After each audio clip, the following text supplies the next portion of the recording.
Hello, everyone. Welcome to Season 2, Episode 3 of the You'll Have That podcast. It's the Halloween Spooktacular today. One day after Halloween, but, Ooh. happy Halloween! Happy So, Halloween. we have a treat for you guys today. No tricks. We got a nice little bit of topics. We got some scary time stories, or spooky stories. And we'll start out with some recent Tekken 8 stuff that Twiz wants to talk about, and we'll kind of go from there. So, Twiz, what's going on in the Tekken 8 realm? Well, as you both already know, I'm an avid Tekken 8 player. Yeah.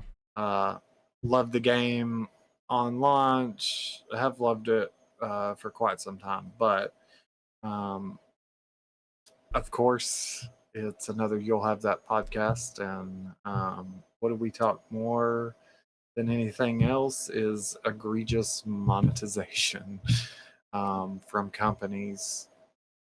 Oh, So, some technical difficulties here. Sorry, I'll be back before you know it. Just keep going. All right. anywho, so Tekken 8 released and it was supposed to be great. Everything was supposed to be good. They hadn't done any of the filthy practices like what is that? Street Fighter 6 or Mortal Kombat. So everything looked great. Um, they did not say anything about that there would be any kind of uh, battle passes or anything like that. And then what do you know? A couple months in, 3, 4 months in, somewhere in there, battle pass starts dropping, and then you got to pay for this character, you have to pay for that character, and on top of that, with the latest character that was dropped, which is Heihachi, his custom level that you would fight on Mm-hmm. doesn't come with the purchase of him. You have to Mm. purchase him, and then you have to purchase the level as well. So the cash grab, the monetization is just very filthy, in my opinion. I get that companies have to make money for live service games. Yeah. I completely understand that. Um, but whenever you are literally nickel and diming your customer base to literal death, not cool. You can keep those servers running and maintained off of battle passes alone. We all know this. Yeah. So whenever you're sitting there and you're charging people $5 per new character, $5 per map, like who does that? I So agree. it's making a pretty good splash. There's been a lot of backlash. It's been review bombed on Steam now. So they really need to start thinking about what's going to make this game great in the customer's eyes Yeah. again, Mhm. because whenever they first started, it was nothing but praises for that game. That game, Mhm. it runs smooth, it looks great. It is fun to play, but like I said, you're nickel and diming the customer base to absolute death. So I don't know, man.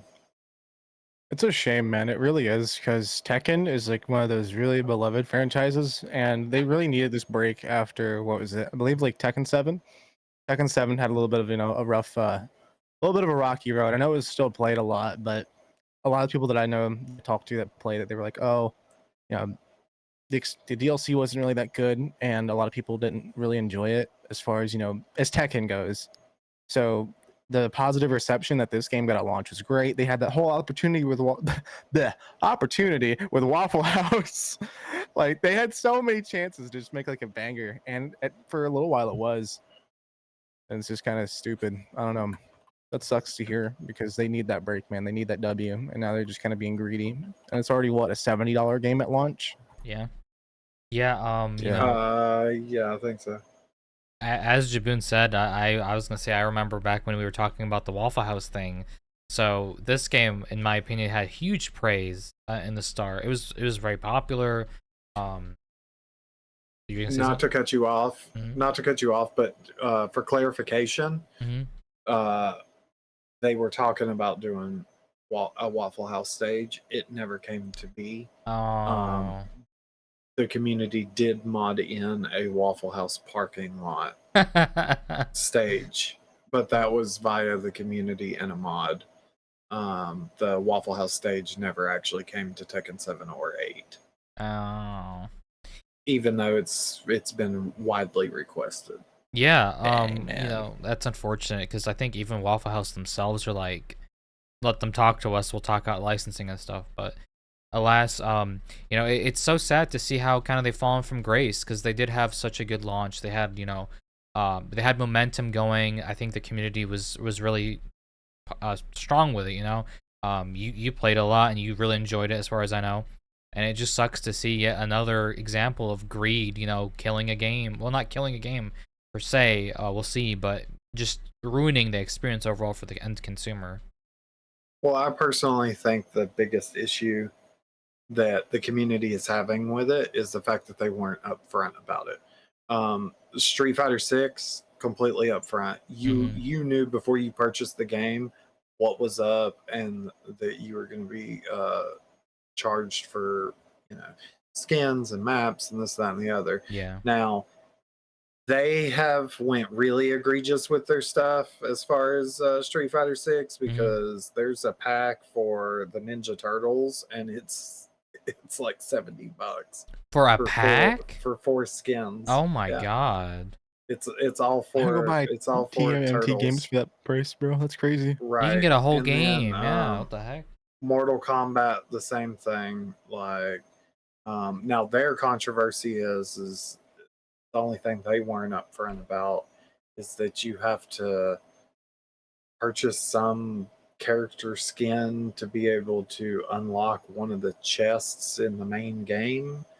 Um, so yeah, Interesting. that was pretty crappy. I'm the Yeah. type that if I don't see value in it or if I don't really want a skin or something, I won't buy it, even if it affects me not being able to open a chest or something in the game. Like, I do not care. Particularly in fighting games, I am only here for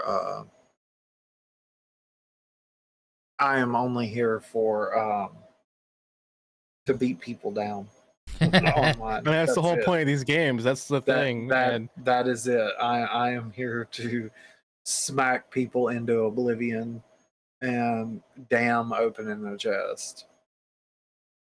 that's the So problem, though, is it feels like with these games. Sorry to cut you off, but I feel like I feel like they're trying to lock too much of what Yeah. should be in these games these days behind a paywall, and I don't think it should be something that's affecting the fighting games, especially because I remember back in the day, old Mortal Kombat, old Street Fighter. Anybody remember when you could go play like a character like God, I know there's like a thing about Street Fighter 5 when I think about this, because there was a lot of characters that were, let's say they were in the original games on Master Drive and the arcades, and they locked them behind a paywall, making you pay like a couple bucks to play a character that was on a cartridge that had way less storage and all that kind of stuff back in the day, right there for you to play for free. Just go to town, have fun. And these are things that should stay that in the game without being locked behind monetization or something that's just predatory. I don't understand why they have to do that, especially with something as simple as the fighting game genre. mhm. Absolutely. I mean, that's a really good point, and you know, I don't know, Twiz, you can probably shed more light on this, but as far as I know, like, you've earned a lot of outfits just from playing the game, right? They don't like you can play the game and earn outfits. It's just sad that the characters are a different story. Well, so on that, yeah, I've earned outfits. But a lot of those outfits, yeah, sure, you get like one or two that are completely different, but the rest of them are just really colors. It's different Mm, colors and stuff. If you want something that is going to be unique or something like that, you're going to wind up having to buy it from the store or getting the battle pass or something like that. Like, for example, there's a really cool outfit that I see a lot of Tekken players run with Ling Xiao Yu, which is like the karate gi outfit. yeah, Um, well, I guess I didn't have enough FOMO because I missed out on the first battle pass, yeah. and that outfit was in that battle pass, so I Mm, can't get it. And it is what it is. All right, I miss the times for video games whenever a video game dropped. It was pretty much the complete game. yes, Um, yeah. I think I I miss think that too. is what really makes my ass itch is you've got Mortal Kombat that's dropping brand new games with 10 to 12 character rosters. Whenever I'm a Mortal Kombat player from way back, and I remember shit like Mortal Kombat Armageddon, like the largest MK roster to ever come out. How many characters was it? It was in the 60s for sure. Let me look. Wow, Hold on. 60s. Okay. Hold on. Mhm. And while you're searching that, I just want to point out, like, I think this is a trend not only in fighting games but in other games where they're taking what previously was a complete package that you get and piecemealing it up and selling it back to you at prices. Go ahead. What you're saying? So, okay, Mortal Kombat Armageddon has the largest roster of any Mortal Kombat game with 62 fighters available on the PlayStation 2 and Xbox versions. The Wow. game also includes 2 extra slots for users to create custom characters. Oh wow, you can make your Okay. own. Okay. Yeah. Um, and then then you have this shit. You've got Mortal Kombat 11. The base game has 25 playable characters plus 12 additional characters available through DLC. Now, Jeez. you don't pay one price for those 12 additional characters. Yeah. They're piecemealed out to where you're paying anywhere between $5 to $8 per additional character. So Hmm. by the end of it, you're paying anywhere between 60 to like What's it? $100, Yeah. right? Mortal Kombat X, the roster, including DLCs, only 33, right? Um, nah, It's just getting worse like and worse. Yeah. come out with an MK game with every single character, make it playable. If you want to do a DLC and you want to piecemeal it out, okay, but let's not do it each individual character. Drop it in packs. Yeah. Drop that shit in like 5 to 10 player packs for $6 to $8 a pack. I mean, And here's my then if issue you with and it. then if you really want to, you could also do like a battle pass for extra skins or whatever. We don't need to sit here and be paying $5 to $8 per character. Like, come on, man. This is this is bummy shit. Like, All right, Jaboon, I'm what were you good gonna on say? that. Yeah, let me cut you off. Sorry. I think my issue with it is, it'd be one thing if it's like, say, collab characters, right? Like things Yeah. that aren't supposed to be like from the main game. That I can Hmm. understand being kind of put in its own price and yada yada yada. But it's like, kind of like what Austin said, or yeah, Austin, what's up? Um, it's getting piecemealed back to the consumer, and it's stuff that you've already had for free in other games. And like you say, if you're gonna release it like that, at least do it in a pack, but don't do it in a way where it's like, oh, you're charging for about a quarter of what the game costs just to be able to play with stuff that should be there at launch. Yep. Mhm. And these are characters that have not had their move sets changed; they pretty much stay the same aside from a visual update. At least I'd hope so. It's not fair to the consumer who is stuck with your series for a long time. Don't do that, man. Again, collab skins and all, or not skins, but like collab characters, wholeheartedly understand, putting that on their individual price. You have different royalties, yada yada yada. Exactly right. But if it's in the universe that your game is in and you've had it before, don't sit there and try and charge, an extra couple bucks for it like that. And it's not just the fighting game that's doing it. It's even like single player games. I remember Shadow of War doing this, where they were charging, making you pay out the butt for things that were originally free in the the original game, Oh, okay. and that was like a single player game, trying to make any progress that you made, behind a paywall. Like, just stop trying to harm the person who's not going to spend a couple bucks on your game. They already spent money, like the full $60-$70 price tag. Yep. Let them enjoy your game and they'll buy more of your stuff. But until then, just knock it off, man. I think you hit the nail on the head there, Jaboon. I mean, you're nickel and diming the people that are most loyal to you. And I mean, this will be a great segue into the next topic here in a sec, but just to kind of finish it off, I guess. Ultimately, these companies don't understand that you're charging $70 now for games, right? Not 60, 70, and you're providing less and less of a complete product. You can't do that. If you're going to charge more, then you're supposed to include more Give me value. more for that value. Exactly, more value. Because at the end of the day, I can't remember if it was Mortal Kombat X or Mortal Kombat 11. You fucking charged $11 for Goro, which was one of the main base characters in Mortal Kombat 2, 3, and so on, all the way up to Mortal Kombat X and 11. Yep. So, yeah, no. Absolutely. But you'll have that. So you will have that for sure. Sure will. So to kind of shift gears here into another game that we're kind of like looking into, we did talk about Black Ops 6, kind of a little bit last time, and kind of now that all of us have played it too. Right, exactly. We've all been playing it and have played it. So I kind of just want to like touch base on that kind of with some recent, a lot of articles recently have been kind of coming out with talking about a service that a company called Embody provides. Now, just to preface kind of beforehand, this company actually offers this service to more games than just Black Ops 6. They offer it for like a lot of different games, Destiny, Battlefield, Rainbow Six Siege. And what this company basically does is it like does a scan of your ear and makes a custom profile for your headphones and stuff like that. But there was, I think, in my opinion, a lot of clickbaity articles that were trying to say that this service is a DLC that Activision is doing to lock behind a like sound profile for the game, like a spatial audio profile. And it was a $20 price tag.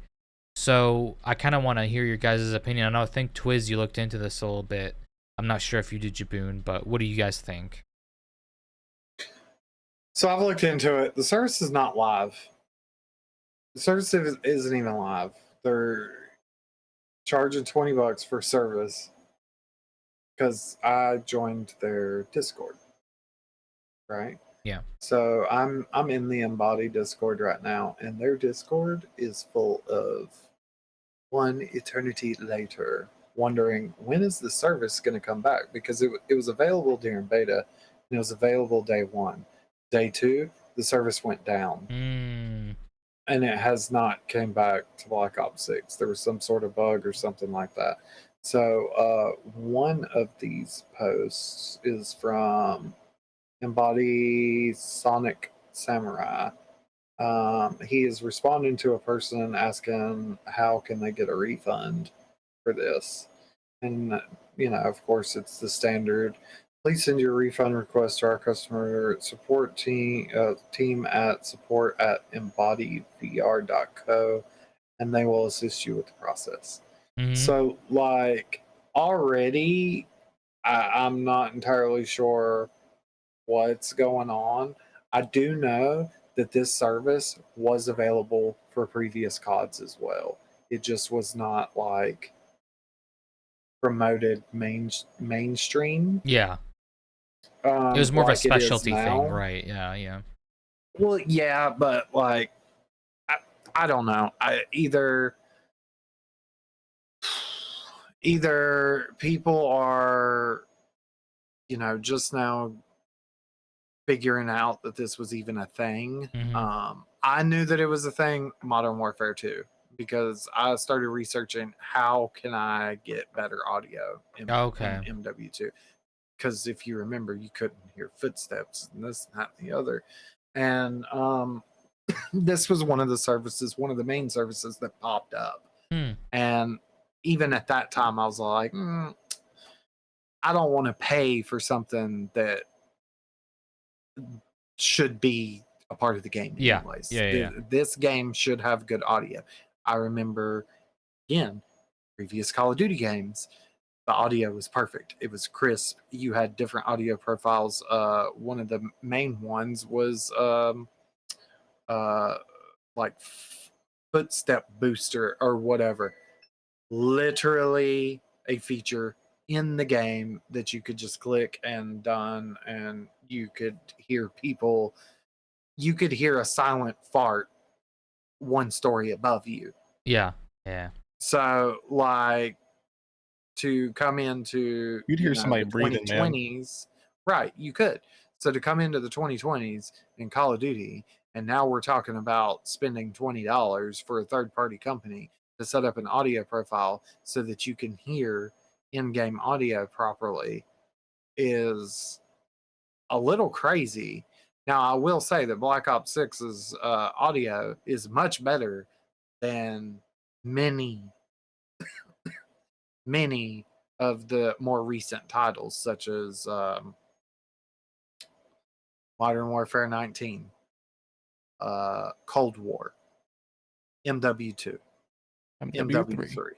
So the past 4 games, the audio has been absolute garbage. Black Ops 6, the audio has been the best out of out of the past 5 games now. Yeah. So Yeah. It definitely seems I'll like give they them kind of Treyarch got it right in this one in terms of the audio. Yeah. right, absolutely. I'll give them that. So kudos to you. But now we're going into, oh, do you want your audio even better? Whenever I pay for a game at this price point, the audio needs to be the best it can possibly be. Well, The graphics need to be the best they can possibly be. yeah, I want to preface though that I thought the same. I thought like this was an Activision thing, but this is completely a different company that's doing this as a service as what the company offers. So it's not Yep. so much that Activision or Treyarch whatever is like hindering their audio so that this company can make a better solution. I think this is their company's like bread and butter. This is what they do. That's just their hustle, right? They make these custom sound profiles and optimize your headset, etc. And I think Yeah, a lot of the and that's why articles that we were that's why I reading. did that little that's why I did that little disclaimer at the beginning of this, that Yep. it is a third party company and that this has been offered since, I believe, MW19. Just not many people didn't know about it. Yeah. And I think I'm just saying I think that a lot of articles were clickbaiting and acting like Activision themselves was offering this as a DLC and making their audio shittier because of that, etc., etc. What do you think, Jaboon?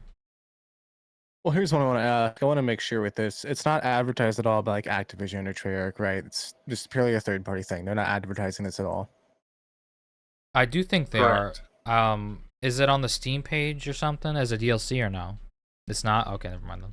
Okay, that's what I want to Nope, make sure it is. because And because whenever you had mentioned something to me about it a few days ago, um, I immediately went into research mode because you were we all have to these like, days. "Oh, it's a DLC and blah blah blah." Okay, if it's a DLC, it's going to be in the store, right? It's going to be in the Black Ops store. You go to the Black Ops store, there is nothing there. There's no mention of it.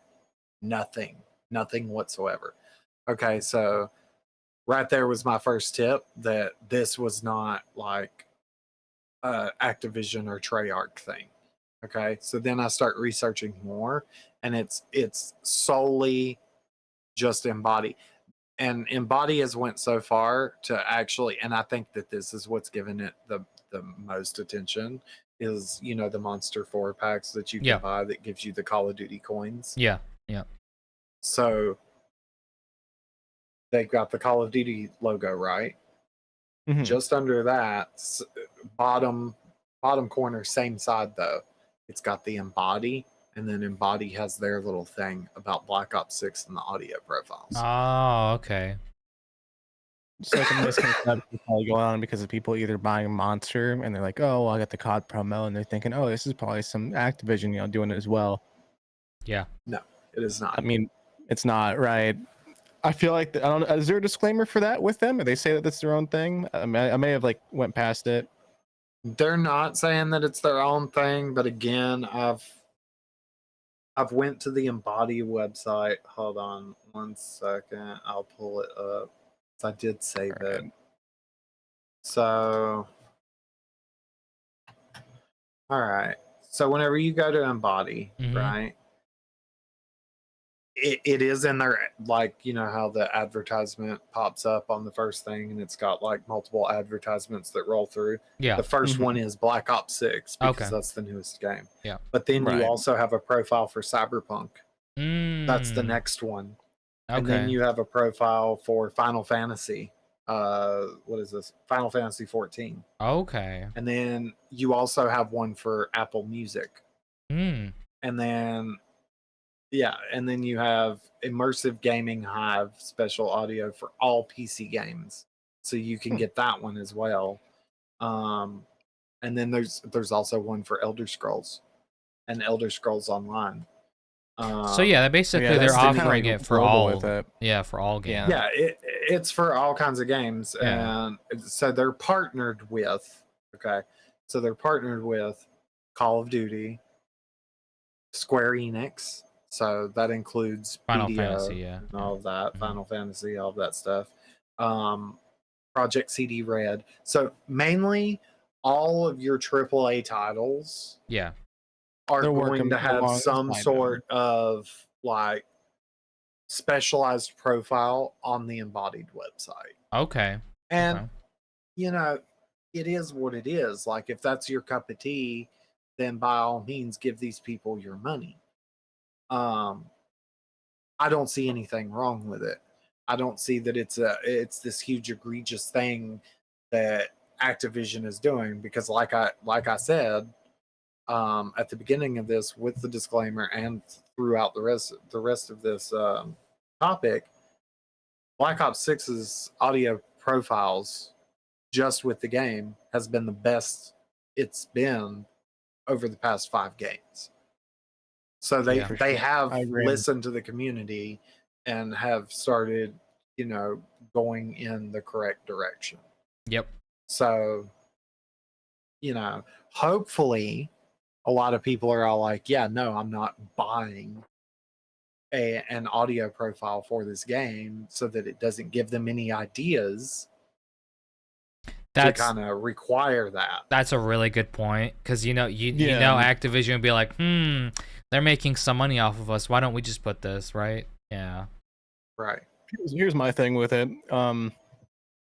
Obviously they're partnered with them. I feel like a lot of people will think that is like, oh, they're working so close together. Yeah, sure, they may be getting paychecks from them, or they're having royalties or anything, all that sort of stuff. Yeah. A lot of people will misconstrue that as they're like in-house working with them on this kind of stuff, which is usually far from the truth. There's always a big like disconnect. Not all the time. Some companies are like really close together in that department, but I feel like there are more times often than not, they're not that close to the people that say like they get like sponsor or partner with for that kind of stuff. So mostly it's like, their own operation. I do feel like that there should be a disclaimer, not because, they're doing anything wrong, but there's a lot of people that will just take that as, oh, they work with Activision, they work for Activision Yeah. Yeah. or Exactly. Treyarch, and they'll think that, oh, they must be working with them and it's their responsibility over Activision and all that to make sure this works. And to an extent, since they're partnered together, I agree they should be holding them to a standard. But you can't sit there and say that, oh, pay to win audio from Activision, because at the end of the day, it's not meant to be pay to win. Everybody has their own different means of hearing. Yeah. And some people just like having their stuff tuned differently. I used to use a pair of headphones that had an equalizer for this kind of stuff. Activision's has been in partnership with Embody since 2016, along with CD Projekt Red and every other AAA game studio. So then why is this only coming to light now? Is it just because they're having this issue? I think it's I a think it's clickbait article thing because the way they worded it was very clickbaity. well, along with that, I think it's because they're advertising more. That too, yeah. And like I said, they advertised alongside Black Ops 6 on Monster and I think possibly even Mountain Dew. And that's what gave rise to this. I don't think it's any more than that. For sure. I think it's a similar situation to, and it could be like way different, but it's like a lot of the, blogging articles for, PC Gamer and all that kind of stuff. Even like The Verge, where they'll say, "Oh, Bloodborne remaster is getting a remaster, is getting a remake for PS5," or people are remaking Bloodborne, and they just show, "Oh, it's an emulator," or that something got updated in the files for Bloodborne, or the music got updated to upload to Spotify for the DLC. Yep. mhm. Or they'll take any little bit possible and try to make it look like this is happening just to get that click, to get that little bit of revenue from the people that are having hope or thinking, "Yeah, I can make my experience better, or I can finally experience this in a better way." And it makes people that are working on it actually just have a bad rep because of something that's going on behind the scenes. So it's just out of their control. Yeah. Well, ever since spatial audios came out, there's companies that are doing EQ profiles. Just Not Well, that's a normal necessarily, big no. thing. It's ever since headphones, really. I mean, CD Projekt Red does well, not have yeah, spatial but audio. yeah, it does. Cyberpunk has spatial audio. Yes, that's what this is for. Oh. That is what Embody specializes in, is the spatial audio. That's why it's spatial audio profiles. Mm. That's literally what it is. So since 2016, when spatial audio became a thing, Embody started making EQ profiles for it. So that's that. Yeah, that's just gotta do your research, guys. Mm-hmm. And then, kind of just to kind of go off of that a little bit, I suppose. What since we all kind of played Call of Duty and stuff like that, but what is our post honeymoon phase thoughts, if you will? Hit it, Twiz. Twiz, I know you're gonna take probably an hour and a half, so go for it. Go first. No, I'm not. It's going to be short and sweet. Day one launch was great. Day two, I they agree. did some sort of patch. I don't know what happened. Hit reg went off. All the shit. They cranked up the SBMM to 55. I'm not gonna say that the game is shit. I'm still enjoying playing the game. I'm still enjoying the movement. The movement is still buttery smooth and stuff, but that hit reg, man, like what the crap? Okay. Past that, I'm still enjoying it. There's a little bit of packet burst issue here and there, but it's not bad. I think you've dealt with it way more than I have. I've probably seen packet burst pop up in a game maybe twice since I purchased the game day one. So past that, I'm still thoroughly enjoying the game. Just please, for the love of all that is holy, fix your fucking hit reg. I'll let you hit it next, Oh, Austin. Alrighty. yeah, go ahead. So for me, I think I got the game not on day one like Twiz did. I think I got it the day two or Day three. three. Day three, yeah. So for me, as someone that's not as diehard of a fan as Twiz, I thought it to be kind of at first texture / look wise a downgrade from W3. I thought the textures were very clay like and like kind of blurry. Twiz, you just let me finish my whole review and then you can interject. They fixed it. They fixed it. Let me finish. They fixed it. Let me finish. So yeah, my first day experience was kind of like, well, okay, this is interesting. It's kind of like a side grade. The audio I immediately could tell was a lot better. That's one thing that I immediately was like, okay, the audio is definitely better. Hit reg was great for me the first day. Literally the first day I got it. It was amazing. I had fun. Everything was okay. We stayed up all night playing, guys. That's how Yeah. you know it was good. Right.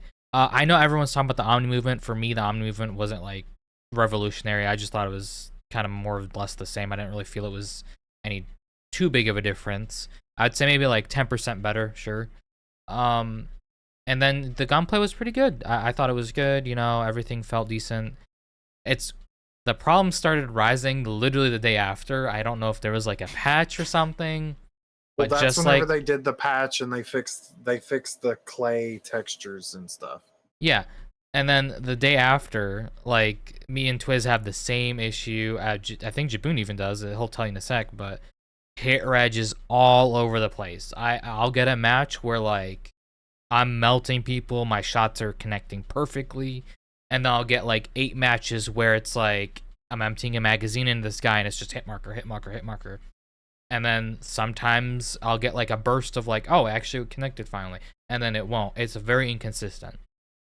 Or you're right up on somebody with the shotgun, you're And it'll aiming go at through them, them. you shoot, Yeah, it goes through them. There's no hit marker, right. there's no nothing. They turn around, melt your face Yeah, off. yeah, and that's one thing that I'm noticing where it's like kind of annoying and discouraging is the fact that you empty a whole magazine, and then you reload, and then this guy just turns around, 4 shots, you're dead, and it even says it in the kill cam, like 4 shots, 100 damage. It's like okay. Another major point that I kind of had issue with, which Twiz doesn't have an issue with, and I don't think Jaboon does. I'm constantly getting packet burst. It is always I'm there. getting packet burst. I can agree. I'm getting packet burst. So you're getting that too. I'm always, that icon is always showing up for me. It is a rarity that it doesn't. So I don't know why. I'm not sure if it's a false positive or something, but it is what it is. Other than those issues, overall, I guess the game compared to MW3 for me, yeah, that's the previous one.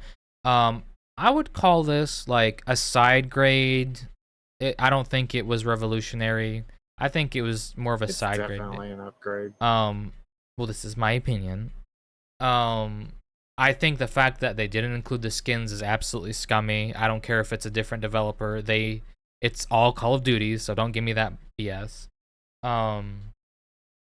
But it definitely has that Treyarch feel to it, in my opinion.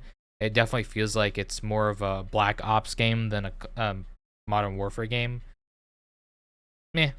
Meh. The gunplay has been okay. I don't have any complaints. Other than hit reg. Of course, right. And then I'll, as always, and I'll always say this to the end of time until they fix it, aim assist is trash. I wish it would get out of the game. I don't understand why we're in 2024, almost 2025, and people can plug in a controller that's made for relaxed chill gaming and get aimbot. Stupid, whatever. Those are my thoughts. Jaboon, go for it. All right. I do want to add one thing. Yeah, go ahead. So it is 2024. All consoles allow mouse and keyboard. So at the end of the day, if it's a first-person competitive shooter, they should be made to plug in mouse and keyboard. Period. There is no reason why any game that is first-person, honestly, any game that is a shooter that is competitive, there's no reason why a controller should be able to be hooked up to it. If you want to play it with a controller, that is fine, but you shouldn't have aim assist. Period. If you cannot aim without a computer aiming for you, you should not be playing the game. I said what I said, and I meant what I said. Amen. I kind of have a little bit of weird history with Call of Duty. I know a lot of people will think of, the Modern Warfare series, like the originals, not the current ones, the reboots, as, the top dogs of the series. And well, to an extent, I agree. I think that's like the best that this series has ever been in. For me, I think the Black Ops series, as far as like up to, I'd say 3, was probably my favorite and the best feeling, in my personal opinion. I have had many hours in Black Ops 1 and 2. That was my bread and butter growing up. Multiplayer was probably the best that I've ever played. Very involved community, very involved, it was good. It was all you say is it was good. That's how COD should have been, and it should be. Is you come in, you can plug into a match, you either get shit talked or you shit talk people, you either wipe the floor at the lobby or you play good or you get shit on at the bottom of the leaderboard, and you still have a damn good time despite no matter how you end up in that match. That's how COD has always been to me and how it should be. Black Ops 6, day one, I'm gonna have a similar opinion with these guys as far as the release and all that goes and how it feels. Day one when I played and it came out, even during the beta, I know beta was kind of rocky for a lot of people, but beta for me felt amazing. I liked the Omni movement, but the connectivity was god awful. Seems to still be the case, but I'll talk about that in a second. I enjoyed the beta. I enjoyed the new things they added. Now that we're at release, day one, I got Twiz to buy the game because he originally was to not buy it. He saw me playing. He said, fuck it. Let me get in here. Let me play with my boy Jaboon. And we had a great time playing on the first day. Hit Reg felt amazing. It probably felt the best I've played since Black Ops 2. I'm gonna be honest with you. Black Ops 2 or MW 2019. And that's a long time gap, guys. And then that second day came. Everything that felt good about it was terrible, man. That hit reg turned to like, I felt like I was playing Overwatch and trying to headshot everybody one shot kills McCree without my ultimate. It was just not good. I felt like Yeah. it felt like a lot of my shots, they would like go through somebody and then they would turn around and I would just get beamed like they were playing inside COD HQ. And I don't know how this happens. I feel like it's, some weird thing that happened with the patch because it fixed like everything else that I had wrong with the game, or everything wrong with the game that I had aside from, the typical issues with the COD, and then made the biggest part of, shooter, the connection and how smooth it feels, went down the drain. I don't know how you guys managed to do that with like the second day, but it was just, I don't know if it's the servers, I don't know if it's something that they changed in the files, but people are, calling it now skill-based hit reg. I feel like One my of the skill-based hit reg has been a little low, guys. Right.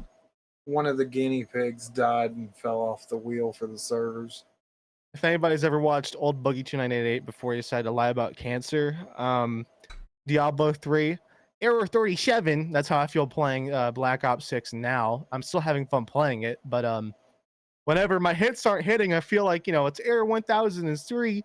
Did the hamster get loose? Like, what's going on? Give us some transparency. We don't need to be sitting here on Reddit talking about, we got skill-based hit reg now. People are thinking like a skill-based hit reg. And on top of that, as they said, the skill-based matchmaking feels like it's been cranked up way more. And it's going to be a hot take for a lot of people. Also, fix your spawns because I'm tired of playing Call of Duty. That's another Backshot one. 6. Yes, yeah, that let's is. talk about the spawns real quick Yeah. before I go on like the rest of how I feel. The spawns are really rough with us. I feel like in some maps they are, some being like one or two maps. I feel like every time I'm, getting like 2 or 3 kills, because a lot of these maps are either really compact, and even on like the bigger maps, it's still happening. I feel like I go towards, people, I kill them, spawn flips like right away, and I instantly like have like 2 people spawn behind me, not after killing like an enemy once. Or I feel like I walk next to a teammate that just spawned, and then I look away, somebody just appears right behind me, and I get one shot by like a sniper or Or a I am shotgun. spawning in the middle of an entire 6-man team. Yep. Yeah, same I think you're supposed to use exact John issue. Wick, I guess. Mm-hmm. And I don't understand like how that's happening. I know it could just be really bad spawn placement, and either make some new maps or try and think about like where else can you put those spawns for it to be a little better, or how they're managed, because it feels like the spawn flips are way too fast compared to the older games. Well, these maps, personally, I think that the majority of the maps for launch are too freaking small. 100% agreed. Yeah. Way too small on all these maps. And then the maps that you did make big, like, Have terrible pacing.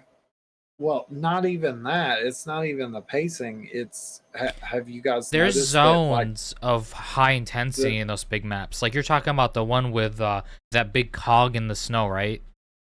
Vorkuta. Well, yeah, but Vorkuta, yeah. so on that one, the spawns, where they're placed, and like how much they've packed so many buildings right where you're supposed to spawn. Yeah. That you're kind of pushed into this one little corner on this side, Yep. and this one little corner over here. Right. And those are the only 2 places that you can spawn on either side of the map. So the last place is dead center. Right? So Yep. if there are enemies on both sides, you're spawning dead center. Like, more forethought should have went into these maps. I kind of want to comment just real quick on the spawn thing again as well, in the sense that I think MW3 had perfect map sizes. They were just big enough where you could spawn. Except for 2 maps. Yeah, except for 2 maps, right? You could spawn, you can move around a little bit, get your bearings, and then you could engage, and then you can disengage and move around. If you really, really wanted to be aggressive, you could push right into the enemy spawn and flip it, sure. But with the current one, you could just be rolling around for 10 seconds, and you're ready to push the spawn somewhere else, and someone's behind you. Not even 10 seconds. Like that one map, Babylon. Oh, no, 5 seconds. You're spawned in. You're spawned in for 2 seconds. You're mid map. Yep. 3 seconds. You're pushing into the enemy spawn. Right. Period. Right. And technical wise, honestly, I think their algorithm is trying to compensate for having such a small map and too big of a team. Those maps, I feel like, are for 3v3 size would be nice. A 3v3 would be perfect for that map size. A 6v6, you're cramming too much into that, in my opinion. What do you guys think? Jaboon, what do you think? I mean, my personal opinion, I don't mind small maps, but I think it's the way that these maps, like, we say have their spawns placed, or like how, like I said, for me, it was the pacing, because I feel like, when I played Black Ops 1, a way different game, you had maps like Nuketown and Rook, and then you also had like, Black Ops 2 with like the ship map, Hijacked. You have small maps, but you need to have. I agree with you there, but Nuketown, okay, if you think about it, it was a small map, but it did not have so much jam-packed shit. I agree. That's what I was going to get to. And Hijack was twice the size of Nuketown.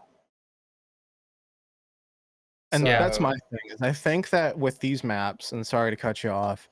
Oh, you're good. I like how they're trying to, make it look better and add more things to it that make it just, I guess, you feel like it's more either real or that you have more advantage points. But when they do that and they're already these small maps, and, these even the medium-sized maps, instead of adding what should be like, your few vantage points that you've had in COD maps, I feel like they're making them way too complex for like a casual play. I think that's my issue. Is you have all these vantage points, and then when you come in, it's like complex even just trying to get out to the open field to fight. Whereas the other CODs, you spawn, you know where to go. You could spawn outside of a building, and then you go in the building, and oh great, there's 3 enemies there, and there's no way you can compete with it because one, especially on the Vorkuta map, your spawn's right outside the main building where you have to go to climb to get to the main point. If an enemy just runs and beelines their way through the middle map, middle point of the map, and then goes into, I believe it's like that little warehouse area, they have height advantage on you. By the time you look up, you're already dead because they can just kill you and headshot you right there without you seeing them. Yeah. And I have that issue on, what is that map where it's the stadium map? Stadium. I don't know if that's the name of it, but the stadium map is a great example of that because I feel like on paper and from like the little bits, not the little bits, but the lot that I've played it, I like it on paper. I feel like it's a good map aside from having that upstairs point where you have 2 or 3 different levels of stairs, because I've spawned so many times with enemies just straight up being above me. Yep. And then as soon as I take a right to go out towards where the the bleachers and stuff are, Yep. they can just kill me as soon as I spawn, because not just that, you spawn in the parking garage. These maps have a lot of verticality for something that should be a simple map too. Yeah. And I like the idea on paper, man. I do. I mean, I like the map. That's what I don't mind the map. I like the map, but I have the issue. I feel like every time I spawn, the same issue that I have with Vorkuta. If the enemy starts pushing you the slightest bit after you have spawned, you can't respawn to that unless you have UAV or you can see. Maybe I'm just a bad player, but I feel like they're overcompensating, giving the player so much in these maps that should be fairly simple. Well, I think that they're overcompensating for the fact that the map is so small, so they're trying to they're trying to increase the size of the map vertically, instead of just making it a larger map. But you can do that without making the maps with now. Has anybody played High Rise in MW2 with the crane? That map has some decent verticality to it. You have the underground part. I hate that fucking map. Or even like Dome on MW3 and MW2. Dome was good. Yeah, Dome had that. Dome's good. Yeah, and I had no problem with Dome. Yeah, they were actually so smart with that because they covered part of it where if you were on the second floor, you could snipe into the spawn. They actually made it to where you couldn't. They closed the rail off. Do you know that? You remember that? So, I feel Yeah. like that attention to detail where someone was like playtesting it is kind of missing in Black Ops 6. I agree. I feel like a lot of the maps that should be, I would think that are supposed to be the good maps, end up flopping because they're not being place tested in a game like or in terms of where people that are actually semi decent in these games. Because let's be real here, and I could be wrong. A lot of the in-house people that play and play test are total dog shit. Let's be real, guys.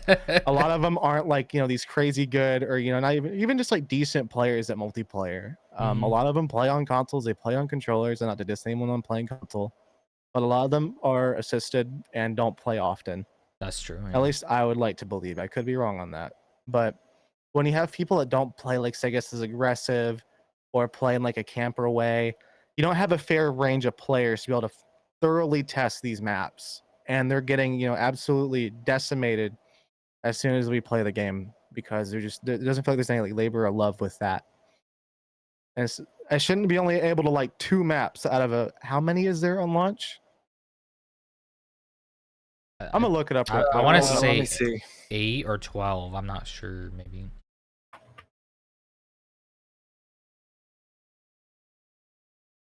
There's 16 at launch. Oh wow. Okay. And I know that because there's some of the maps too that are like close No, quarters. it will feature 16. Got you. Well, So there's I not know 16 on launch.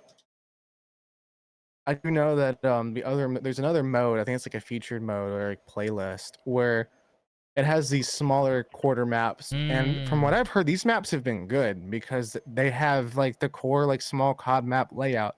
They're not overcompensating, and they're making sure that it's just you have your advantages, you have your places to go through, but we're not going to sit there and there's not clutter in the maps. There's just enough for it to have that flow.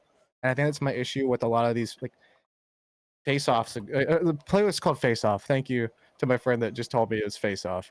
From what I've heard, the Face-Off maps have been good. I've heard that Nuketown plays good in Face-Off. Okay. But then again, it is Nuketown, so it's a staple map. Everybody likes Nuketown.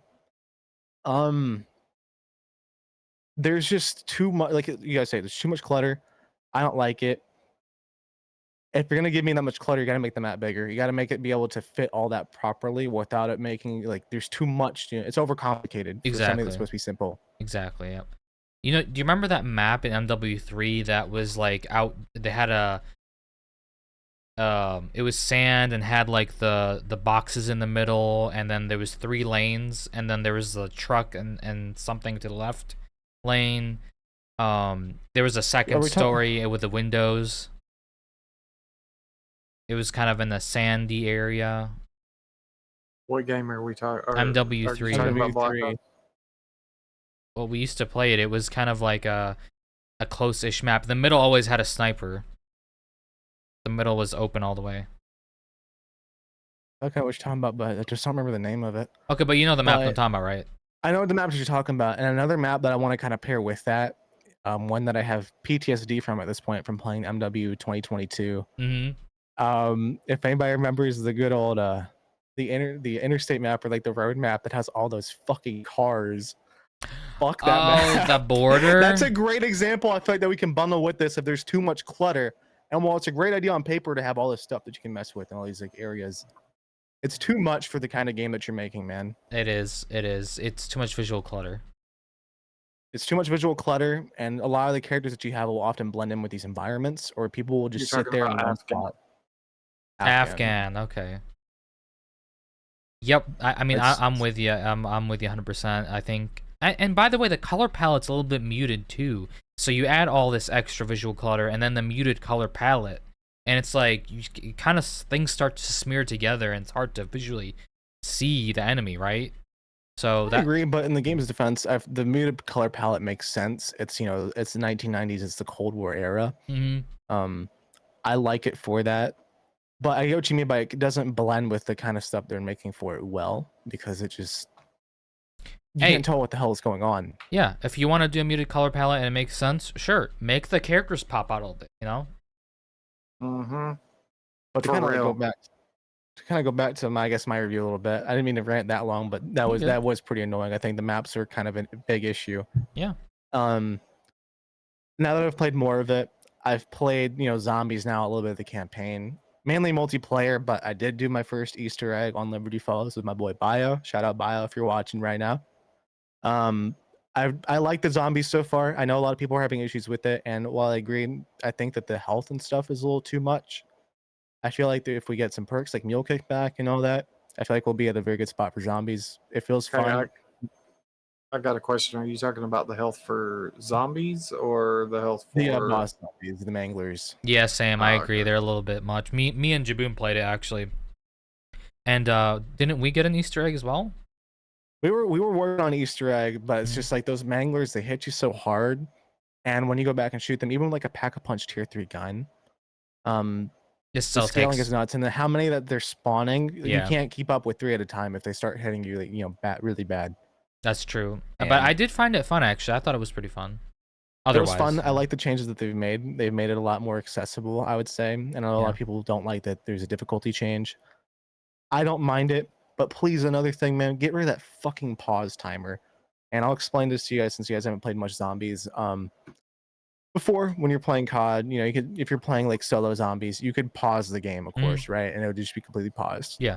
In Cold War, they made it to where, if you were playing, online with friends, you could pause the game if y'all pause your menu, and it would unpause if the host unpaused their game. And I think that was like the perfect way to do it for online. If you guys needed to, I'll go do something real quick. Yeah. But now, even when you're just playing solo, you have a 15-minute timer, and it doesn't reset every time you unpause the game. It keeps going down and down and down every time you pause. So once it gets to 0, it'll back you out of the game. It'll save at the start of a round if you haven't died yet. And then when you come back in, you can't pause the game, or you can keep pausing it again, but it does it for that 15-minute timer again. Then after that, you either have to play the game in exfil or die. Yeah. Oh, or quit. wow. And I don't understand that. If you're playing solo, why are you time getting, like, what if somebody has to go do something? Like, what if I got to go run to the store for 30 minutes? Well, great. Now if I want to pause the game, I'm shit out of luck. Yeah, that's a stupid decision on my behalf too. I don't like that idea. I get it that they have to do it because it's all online, but I think it's my big issue with it all being online is that you're punishing somebody for wanting to play solo and not lose their shit and their progress. And it's it's great that you have the being able to save and quit and pick up where you left off, but it feels utterly pointless if you're time gated on it. There's no need for that. I don't think there's a need for that. I agree. I think the way you said it was just having the host pause and everything pauses. I think that was perfect. I think that was the best way to do it too. Yeah, just like don't punish somebody because they have real life stuff to do or because they want to leave their game running. That's my whole thing. Exactly. If they can sit here and fix add better maps or fix the maps and fix that hit reg. I don't like my skill-based hit registration, guys. Come on now. Damage. So far, it's felt okay, and I say okay because I feel like there's some guns where it feels like it's just crisp, it's perfect. Sniping has probably felt the best that I've felt it in a while for COD. I like that flinch is not nearly as bad as the other Call of Duty games. I'm mildly thankful for that because before, if I were to use a scope, I'd shoot somebody, and if they shot back at me with like an assault rifle, it would feel like I just like broke my neck. Yeah. Pretty much. Yeah. But it still feels a little inconsistent at ranges. I feel like there's people that will say the XM4. I know it's like a really big meta thing right now. I'll shoot somebody like 3 times with it in the body or 4. They will not die. And they like step like one tiny step closer, right? And they spray me with the same amount of bullets. I die. And it's all chest shots. I don't like that inconsistency. And shotguns another thing. I know a lot of people cry about shotguns. They've been doing this since Modern Warfare 2022. I think 2019 actually. Shotguns, they feel great when they hit, and when they don't, you don't want to fucking use them. I'm very on that fence. I love how the shotguns feel in this game, but then when they don't hit, it feels like you're hitting somebody with like a wet napkin, like, huh! And then you get like shit on. Yeah, it's a high risk, high reward, Yeah, but it's high risk, high reward in a way where it feels like every time you were supposed to get that kill, you don't get it, and it's not just the shotguns. I don't know like how they got that messed up from the day one. I feel like it was all perfect on day one aside from a couple issues. Yeah. Fix packet burst, fix the hit reg again. Spawns, maps, and this is probably gonna be like one of the best CODs we've had in a long time. That's my personal opinion. Fair point. Yeah. Well, all right. That was all of our opinions. That's was pretty good. Nice long opinionated piece, isn't it? One thing I kind of want to brush up on real quick is a recent development here. Do you guys remember the whole Concord thing? The game Concord? Oh Yeah. God. Yeah. So so the studio. Concord, man. Sorry. I didn't mean No, to cut you're you off, but good. oh my God. Yeah, I know The that. fucking studio where there's people defending that game, and they're going like, oh, this game deserved a chance. This game deserves so much more. Well, why aren't you buying it and playing it if it deserves so much of a chance? Yep. Anyway, go ahead.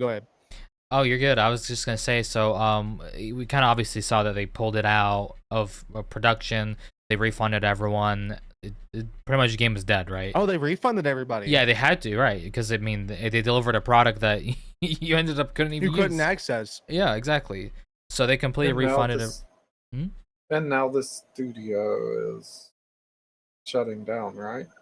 Yeah. So basically all that there was some entries into Steam. You know how you can on SteamDB you can kind of see if a developer updates a title or pushes like some sort of edit to it.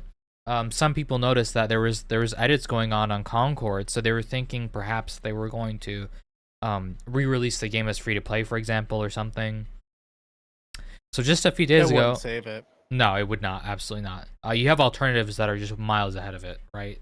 Overwatch is free to play and has tons of more content. But yeah, just a few days ago, they announced that the studio is shutting down. You'll have that. Yeah, you will. I'm gonna rant too much with Concord. Sorry to take it over, but You're good. Go. it's just, man, you guys were all about, I guess, like, what is it? They were trying to so hard to, like, I guess, appeal to, like, with the diversity in the characters. And it's funny that they do that because that's like all they focused on with that game. People told me, the game felt fine, like, gameplay wise, but your characters and all that. How do you focus so much on diversity? And they're also bland. Yes. A professional art person for games dissected it and said, yeah, there's no saving these. You would just have to start over. Yeah. And it hurts because I've seen people like do their own takes on these characters and, like, redesigning them. Mm-hmm. And it actually looks really cool. You can go see them online on Twitter and all that kind of stuff. They look good. I don't know how they had their head so high up in the clouds. They had this huge budget. And they focused so much on a world that could have been so cool and had all this potential.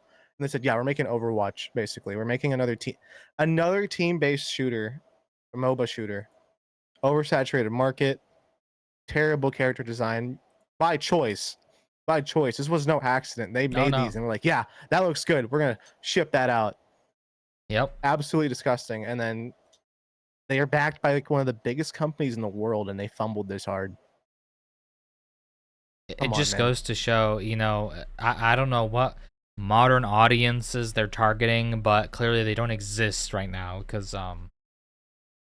that's the FAFO, as I would like call it, or as Twiz would call it. You guys can search what that is, but they FAFO'd pretty hard there. I'm the modern audience. I ain't buying. No. I avoided that game like the plague. Like it is the plague. It plagued Sony. It did.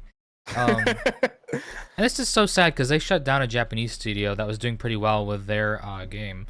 I forgot what it was called, but that Japanese studio they got recently and all that. But yeah, it just I don't know what Sony's up to. I don't know what they're thinking. This ain't it, Chief. This ain't it. It ain't. I don't mean to, like, start on it, like, too much longer, but it's kind of like the same, like, situation with Microsoft.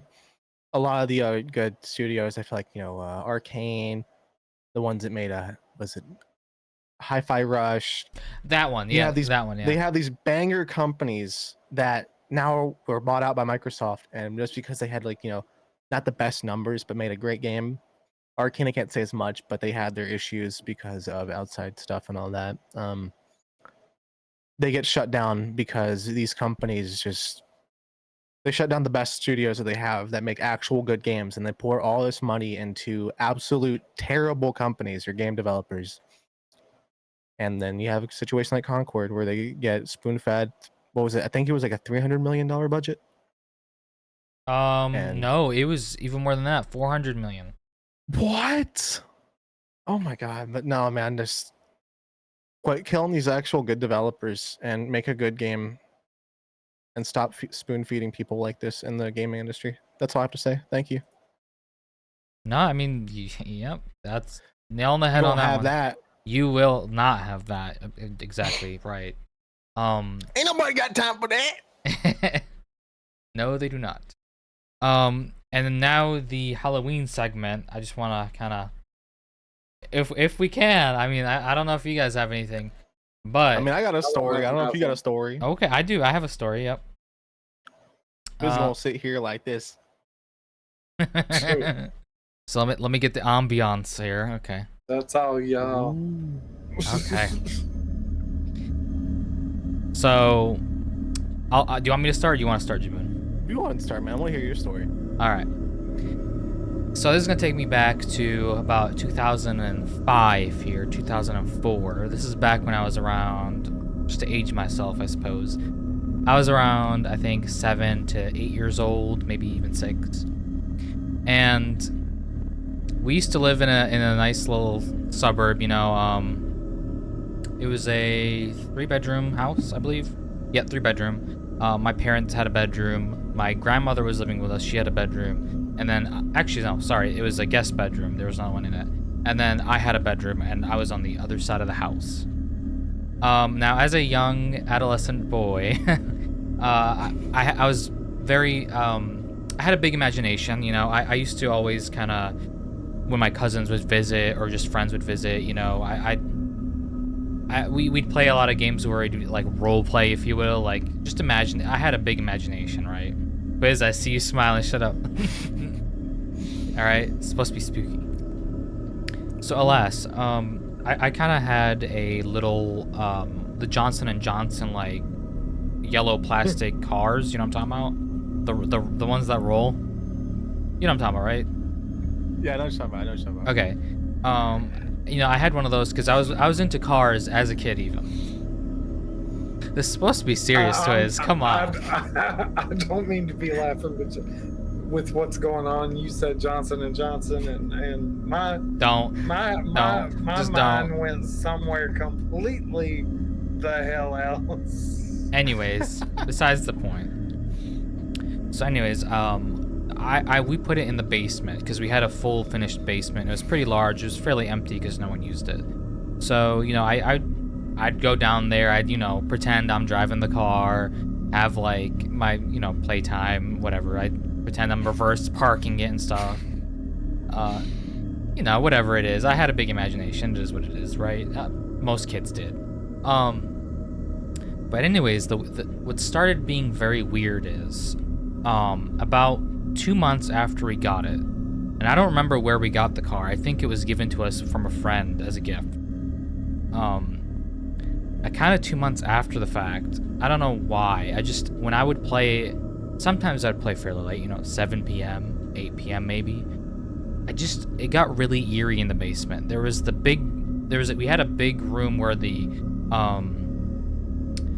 washer and dryer was, the big AC unit was, our water boiler was, and it was always dark, and I kind of always avoided that room, but it kind of began to feel like someone was watching over me at night when I used to play. And I always remember, like, I just wouldn't bother looking because it was just a pitch black room and there was no door. Now next to this was also like a little storage closet that had a tarp on it as like a curtain. It was a black curtain, and we just kind of filled it with storage stuff and all that. So I remember what was that? As you do. Yeah. So I remember vividly one night. This was kind of, I think, mid-October-ish. Around, I don't remember the time, but it was dark. It was dark outside because that room was pitch black.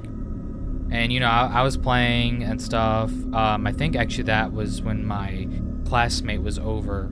and he was about to go home. And I remember I was turning around, and in that black boiler room, I vividly remember like 2 white dots, almost like a pair of glowing eyes, and there was nothing else.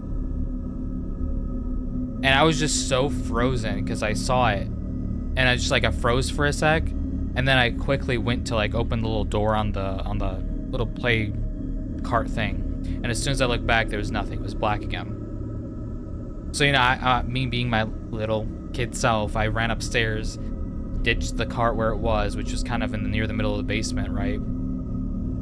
And I kind of kept it to myself a little bit because I was like, maybe whatever, I don't know.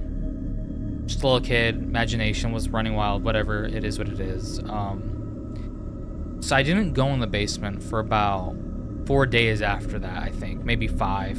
Later in the week, I think it was the weekend, I went back downstairs, and I noticed my mom didn't really use the basement or anything that week, so I was assuming my we'll call it the play cart, I guess, the little play car. I was assuming it would be in the same spot, which is I left it in the middle of the basement, kind of maybe a little bit off to the side. I noticed it wasn't there. Yeah, so I'm like looking around, and I never wanted to ever go into the room with the washer and dryer because it was always kind of creepy. It creeped me out. And this wasn't dark yet. I went down there around, I would say maybe 4, so it was just dusk. It was just kind of getting darker, but it wasn't like nighttime yet. And noticed my freaking the play cart was all the way in the corner where the boiler was. So that was kind of weird, I definitely didn't put it in there because I never went in there. So, whatever. I got it out, I was playing, everything was fine for a few weeks. And then I think about a month and a half later, it was in end of November-ish, kind of in that time. I dropped something on the floor. I don't remember what it was, but it kind of, to get to my point, I looked underneath the play cart, and I noticed there was initials scratched into the bottom. I don't think I've ever noticed it before, but it was very weird. It was like the letter A, but very scratched. It's almost like someone scratched it with like a sharp... With like a knife or something. Kinda, but it wasn't like all the way through. It was just scratched off, kinda. Super weird. I was like, what the hell? So that was very freaky. And then to add on top of that, we didn't know anyone that had the letter A in their name other than me. So it's like, oh shit, somebody's speaking to me. Yeah, it was almost like kind of it give off like a curse vibe or something. I don't know. But to show you how much it scared me, for pretty much another 2 years, or till we had that house, till we sold the house and moved, in my room, I started getting really scared of the closet. Because, okay, so my bed was situated directly across from my closet. And the closet was like a dark oak or something. It was just a wooden closet, a normal wooden closet, right?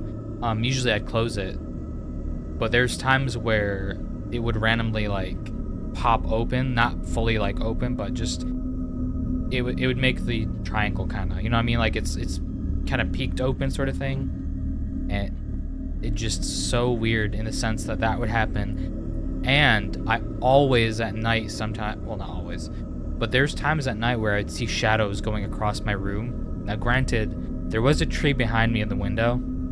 Shadow people. Right. There was a tree behind me. People. But it would just, as a kid, that really traumatized me because it scared me shitless to see those shadows kind of moving along. And I don't know, sometimes it looked like a hand, sometimes it would look like a torso. It was just bizarre. I always thought the house was haunted. There was one other scenario that I want to talk about that happened just, I think, 4 years ago, and Twiz was there.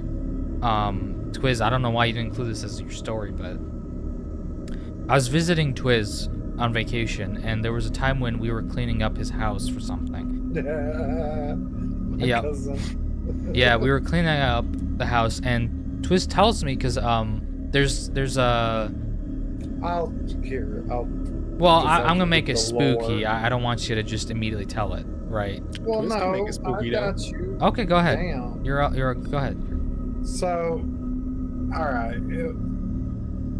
It was actually 3 years ago. I just need you to sit up because there's background audio, so they need to hear you over it.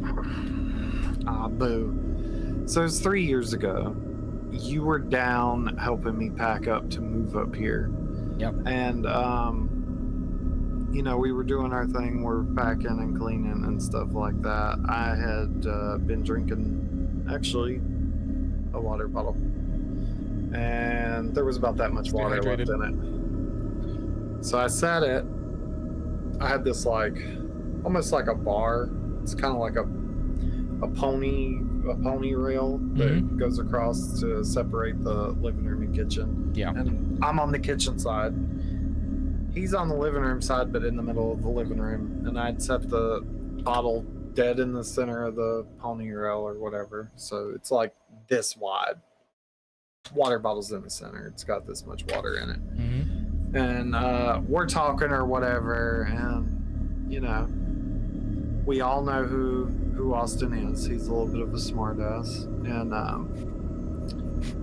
before I got the house, it was my cousin's place. Him and I were pretty close, stuff like that.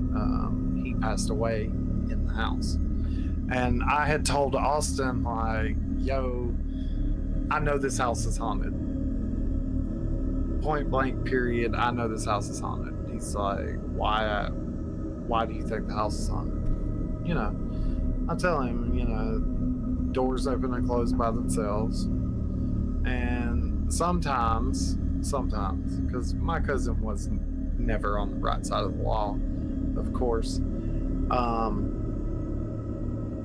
I would sometimes hear him say, "The police is out there, cuz," and sure as shit, every time I would hear my cousin say that, I look outside, cops are on the street, and I lived on a dead-end street, so whatever.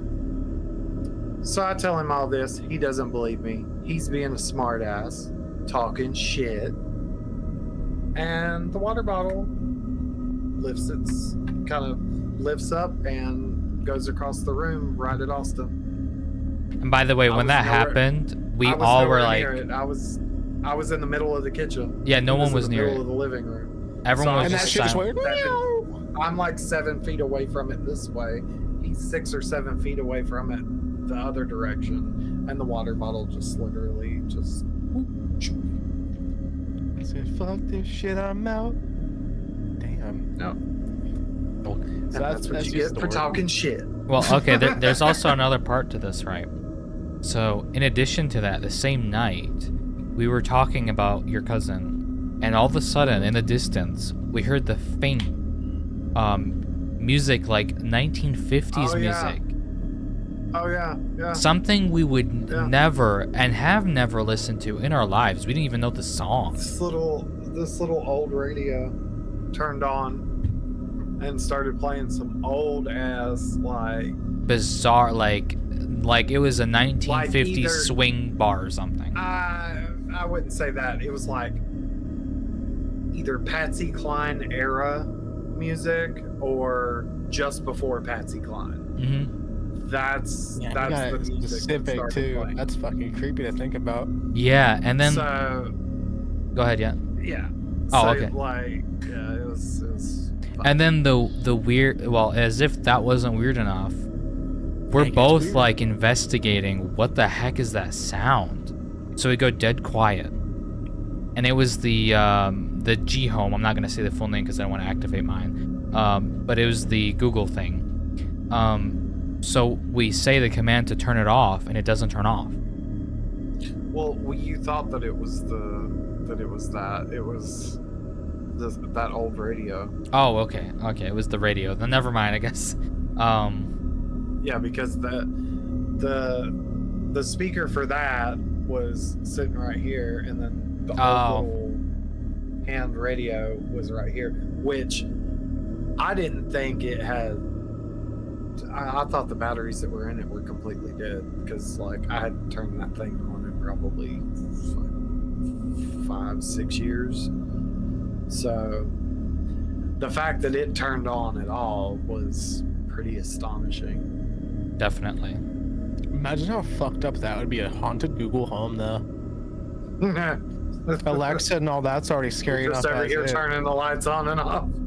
Yep. Well, Alexa trips my shit out anyways, because like I have been coming through the house and everybody else either asleep or not here, and I sure shit didn't say anything, and Alexa just activates and starts talking some random shit. There was a time when it started whispering. Yeah, I don't fucking like that home assistant. I don't. I prefer G.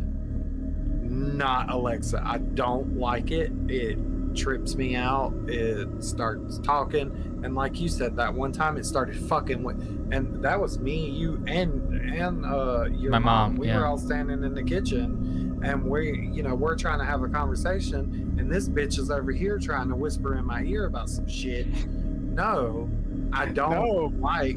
I don't like Alexa. Alexa is not the bitch. Bezos at it again. Yeah. All right, Jaboon, what do you got for us? You know, I don't know if it's gonna be as good as your guys' story, but it didn't happen, you know, necessarily around Halloween or anything like that. I don't know if any of our stories have. Has anybody here used a Ouija board or a Ouija board, whatever you want to call it? That's the one thing that's off limits. I'm not right, superstitious, but that's off limits. Twiz has, so hopefully he'll understand just kind of how Plenty of times. Plenty of times. All right, so you know, when I was a youngin, I say youngin, I was a teenager. This is, you know, I'm in my 20s now. This is back when I was, let's say, 13. I told myself I'd never use a Ouija board. I told myself that they were just kind of, you know, bullshit. They were a hoax. And I'm sitting there I'm sitting there with my sister one night, and she's like, yo, you want to use a Ouija board? She didn't say it like that, but she's like, hey, you know, I want to do something different, something spooky for Halloween this year, because usually we just throw a party and we'd have our friends come over, we'd all chill, we'd have our, you know, we'd have like Halloween themed decorations, of course, we'd have, you know, foods, we'd make like brain jello, cool like little cupcakes, all that kind of stuff. It was usually a fun time, but everybody was busy this year, so we decided, hey, why don't we do something different? Let's try a Ouija board. And originally I said, hell no, I don't want to do that, because, you know, you look online, you look at a Ouija board, and granted, a lot of videos are fake, but when you're looking online, you see all this paranormal shit happen with them. You're like, hell no, I don't want to do that. I want to see if I'm haunted or if I got a ghost. And she kept nagging me about it. She's like, you know, come on, you know, it'd be fun. What if like something totally scary happens? Let's see a ghost. You know, I'm a youngin' at the time, so I'm like, you know, okay, you know what, fine. Let's do it. Ain't nothing gonna happen. I ain't never doing it again, though. This is the only time. So we wait, I think it's to around like 12 o'clock. We do the typical preparations. I mean, it was just me and her at the house at the time, so no parents, nothing. It's just us chilling. As much as you can chill in the dark. We turned off all the lights. You made sure that it was as dark as could be outside. No lights, nothing's on. Anything electrical, we try to make sure was shut off. We grabbed the candles. You know, we did this down to a T. We had the candles. I think we even had like a piece of paper. I don't think we used the paper. I don't think we used that at all. I don't think we touched paper at all. So, you know, I light the candles, and she gets everything set up, you know, with the Ouija board. Mm-hmm. And she's showing me how to use it. And then we get to it, and we ask it like just a bunch of like stupid questions at first, and nothing's moving. Typical. I mean, it's a board. It's a board. Nothing's happening. I think we're like an hour or two in, because, you know, at first she's just trying to get me to be all spooky and scared. It's like reading somebody a scary, you know, bedtime story. She's just trying to make me scared shitless. And for a little bit I was, and then that wore off, and I'm just like, okay, this is getting pointless. You know, I want to go ahead and wrap it up for the night. And she's like, well, what if we ask it about Grandpa? And I'm just sitting there thinking, like, you know, what's the worst that could happen, right? Nothing's happened so far. Is that you? Bow, was that you? Exactly. And I'm like, you know, sure. I want to go to bed. Let's get it over with. So we both place our hands on the Ouija board, and we move it over towards the table, because we were thinking, you know, or she was like thinking, man, he'll be really scared because if we get it closer to like where I think it was like my grandpa's wedding ring. Yeah, it was his wedding ring because we had it like next to like a portrait and all that, you know, on a shelf. And we had the wedding ring right next to it and alongside with his watch. And, you know, this is where shit starts to get a little crazy. We got the candles up there. We put the Ouija board on the table. Put my hands on like that. Well, I don't know what they call like the little plastic bit. And, you know, we asked, you know, hey, Grandpa, are you still with us in this house? And she's like, I swear to God, I'm not moving it. And I'm sitting there and it's moving over, you know, towards like, you know, Y-E-S or like yes. And then she starts moving over and it says, you know, hello. And my young self, I'm like, all right, this is bullshit. She's not doing this right now. And then I say, you know, fuck it. Let me ask the ghost a question. I'm thinking she's like bullshitting around. She's joking. You know, I ask it, how do you feel right now? And then this could have been because of the wind outside. It was a little bit windy and we had a window open like over around where the kitchen was. The candles go out. So we're sitting there almost pitch black. And then the wedding ring that was on the shelf just fucking falls off of the shelf and bounces down to the floor. And we look over at it and I'm sitting there thinking, what the fuck? Because it's such a specific, you know, set of circumstances. And then we look back over at the Ouija board and the little piece of plastic is, you know, it's on no. And I'm thinking, she did that. And she's like, hell no, I didn't. Because she went over to the other side of the table after, you know, that should have fell down. And then we heard some like knocking on the door. So we're thinking, oh, maybe it was like, you know, maybe our parents are finally home because they would knock before coming in since we had the doors locked, even though they had a key. They wanted to make sure that we knew it was them. We go over to the door and we open the door. Ain't nobody there. Nobody's at that door. The wind that was blowing outside stopped. And then we look back over. The ring is sitting there under the table now. And we're just thinking, what the fuck is going on? She's like, nah, I think there's something going on here. Let's go over to it was Jamie's house. Let's go over to Jamie's house for the night. Fuck this shit. And I'm like, okay. I never touched no Ouija board again after that, man. I was thinking that, man, ghosts are fucking real. I used to think they weren't real. But after having that and then a time where I was up late at night, I had like, it was like a little plastic figurine that my uncle Chris had gotten me. And I believe it was a World of Warcraft one. And I like asked it like one night, you know, jokingly, because, you know, I have like these kind of talks sometimes with I guess mementos. Like, you know, hey, Uncle Chris, you still with me? Or are you still here? And seeing that shit like spin around on the table without me touching it or anything, that had me fucking livid, bro. I believe in ghosts now. I think they're real. Between those two experiences, I think some ghosts are real, and it scared the shit out of me since. I ain't never touched a Ouija board since. I never asked anything, nothing like that since. I will never do that shit again. No, sir. Damn, No, sir. that is Say very I blame creepy. you. Yeah. Well, I have a story for next Halloween, so stay with us till next Halloween, and I'll reveal more. But yeah, that Dono Walling the Halloween story, bro. What kind of host are you? right. Jesus. Thank you. At the end of the day, you'll have that. You will. Yeah, you will have that. Certainly have that. Well, I want to thank our viewers yet again for an amazing episode. We've been getting a lot of traction on our videos lately with views, so thank you all. Please like, subscribe, and leave a comment. We do read them all, and it greatly increases the range of where the videos are viewed and stuff like that. And please talk about what you want to see or hear us talk about in the comments. Don't just be like, you know, you can just be like, oh, hey, you know, enjoy the video. But if you have something that you are genuinely interested in hearing our opinion on, that might be a big deal, please let us know. We're always looking for more things to talk shit about or praise.